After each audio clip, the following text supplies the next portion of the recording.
over the last 10 years. Actually, and I should really say the last 30, because I was doing this a long time before I woke up. But my identification with the Fred unit has been significantly reduced. It's not gone. Yeah. And I'm not really looking to rid myself of it, because that's the reason I've got the Fred unit, is so that I can enjoy this identification and enjoy this topsy-turvy up and down thing, and also so that I can bring greater clarity to myself.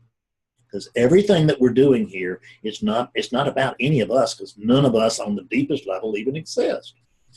It is about oneness expanding conscious awakeness, it is about awakeness expanding conscious awakeness. That's what it's about.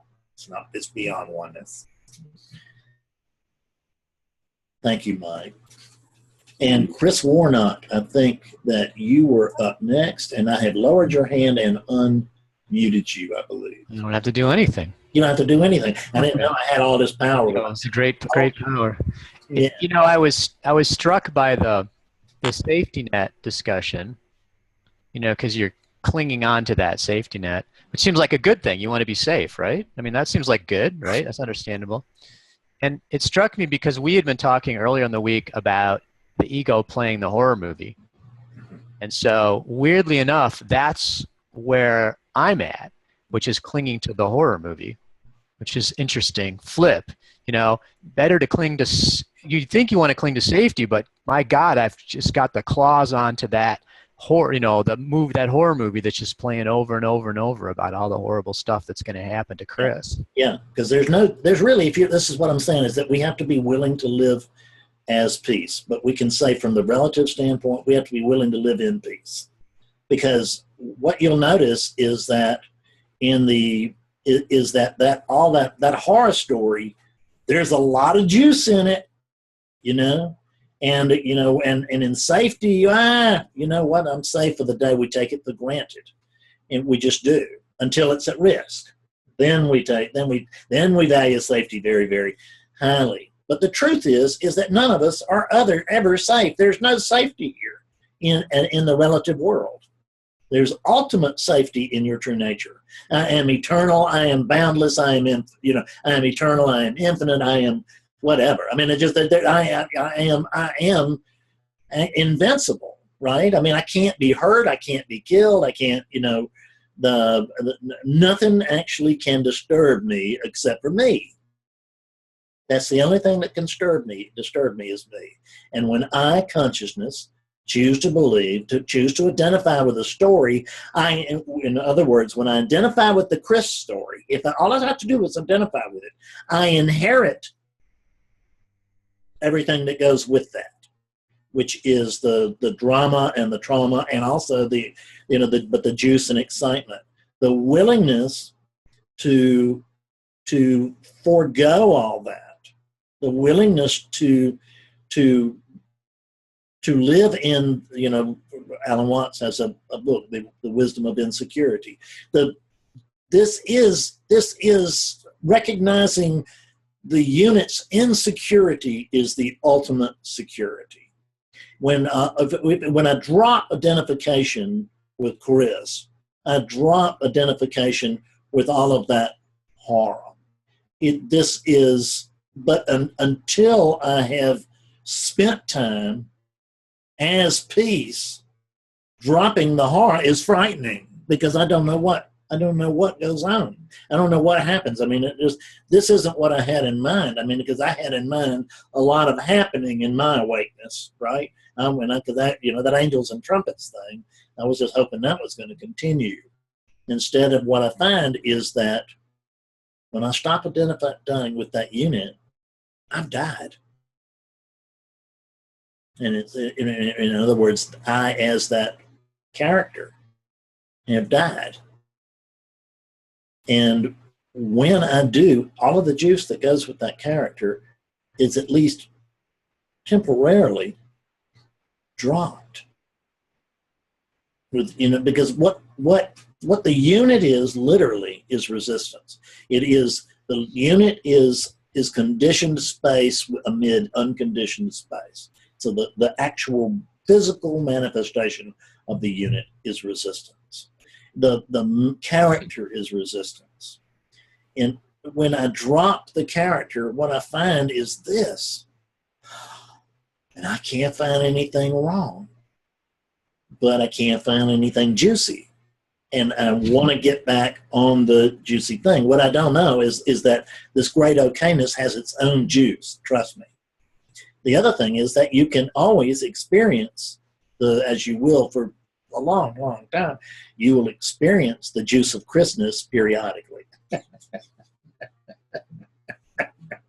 So it just this idea that we have to trade our characters' lives and everything that I've had invested in them, which is it's all a fantasy. I'm being asked to trade everything or nothing for everything. I'm being asked to trade death for eternal life. And all these things make me uncomfortable because I know that in my resistance, I am. When in non-resistance, when I say I am, it don't mean the same thing. It don't mean the same thing. Anything else you want to say on that, Chris? I was just going to say, I was taking a walk this morning and I had this real sense that the ego is like, ego knows what's going on. So you ain't getting rid of me. I'm going to bring out the big guns. Yeah. It was like, but in doing so, it's like, this is crappy. This is some awful shit, and it's like, I mean, the good stuff was beguiling for a while, but this is like, fuck this. I don't want to be in this. Yeah. Which is who Chris is talking to himself to a certain extent there. That's right. But it's like, this is, enough of this. Yeah. Enough of this. It's just we have to recognize that the thing that we want to dump in the terrible circumstances, that's what it feels like, that's what I need to dump. But all I really need to dump is my possessiveness of that. Exactly. That change of perspective. You're saying about surrender Dorothy. Yeah. You're telling me that. Yeah. That was just, to surrender Chris is just to, look at it from a different view. Let me touch on that. What we talked about earlier this week is that we were talking about, Chris and I were talking about surrender, and the thing we need to understand is that an imaginary being can't be expected to surrender.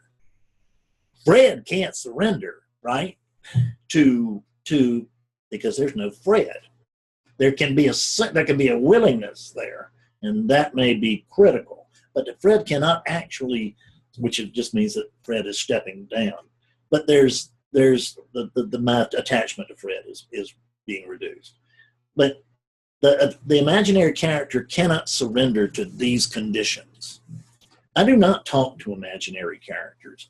When I say my friend Chris, it's true on a relative sense, but it is what I'm really speaking of there is I'm speaking to me. So when we're talking about surrender, who am I asking to surrender? I'm asking myself to surrender. And what am I asking myself to surrender? Chris. Right? I'm asking myself to surrender identification with Chris. That's what we're talking about, the Wizard of Oz, where the witch flies over the sky and leaves the trail of smoke that says, "Surrender, Dorothy." Right? And so that's what I'm asking you to do. Surrender Dorothy. Surrender the character, right? But I'm asking that of myself. And even if the character is confused at this moment, I'm hearing me. I hear me very well. And I don't miss a thing that I say. Because the saying that is also the hearing it. And that's what happens when we talk in groups or in one-on-one, is that when we discuss this, we are quite literally embodying it. meaning that it is actually embodying us, the sense of us. It is the when I this embodiment, that's the end. That's the end point. Because abidance can almost be a goal for the unit. That the unit wants to live in abiding awakeness, and we can get confused with that. But the only thing is that we can have abiding awakeness, or we can have a character, but we can't have both. So our character is not going to wake up. Our character is not going to clear up. Awakeness wakes up to itself. Awakening clears. And awakening clears through association with its own clarity. There is no clarity but me. When I associate with my own clarity, that is the speaker and the hearer. And it is everyone in this room. Everyone in this room is exactly as much teacher as this one. Because there's only one thing going on in here. So I think that